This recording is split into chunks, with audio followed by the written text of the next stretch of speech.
Teoscar Hernandez had a horrible year defensively in 2025, being tied for the 5th worst defensive outfielder in Major League Baseball in fielding run value at -9, while at one point literally getting directly called out by one of the nicest managers in the game, Dave Roberts. Yeah, that's just a tough one. I mean, he does. He's got to get better out there, and there's just no way to put it. And it didn't help that his offense wasn't all that great either, with the veteran posting his worst OPS ever for a full season at .738. However, he didn't let any of that affect him in the wildcard round when he crushed a couple homers, seemingly resetting the narrative as the Dodgers looked to repeat as World Series champions.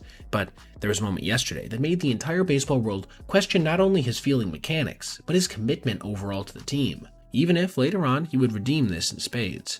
Facing Philadelphia in the first game of the NLDS, Teoscar was in right field when Shohei Ohtani put 2 guys on in the second inning after a walk to Alec Bohm and single by Brandon Marsh. This brought JT Realmuto to the plate, looking to give his team the lead, and he would do just that on the 1-0, lining a fastball right down the middle into the right center field gap. A ball that Teoscar raced over to cut off and then just pulled up at the last second, letting it get past him and go all the way to the wall, creating an easy opportunity for the still speedy catcher to get all the way to third base, almost scoring as a relay throw got away.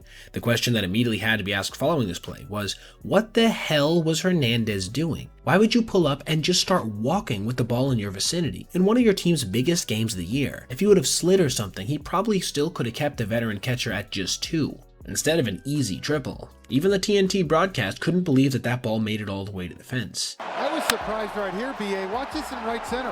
Hernandez kind of at the end, I don't know if he took a bad angle on it, but this was a ball that I can't believe got all the way to the wall. Just a horrible effort level from the veteran, and one that ended up turning into another run when Harrison Bader laced a sac fly to the track in left field. But that's the thing about the postseason that's so special. It gives players the stage to register the lowest of the low in terms of moments, but also the highest of the high, which is exactly what Teoscar would experience later on, as following Kike Hernandez, aka Playoff Barry Bonds, crushing a double to bring LA within 1. The big righty was up in the top of the 7th with 2 outs, after the Dodgers' 2 Hall of Famers in front of him had been retired. What would he do to shift the narrative? Well, how about on a 1-0, crushing a fastball center cut over the wall in right center field, giving his team the lead and a 2-run cushion. This also made him the first player in Major League history to have at least 3 home runs and 9 RBI in his team's first 3 games of a postseason. That would be all she wrote for Philadelphia, as Tyler Glasnow, Alex Vesia, and Roki Sasaki, who's been a revelation for them, managed to shut down the Philadelphia offense,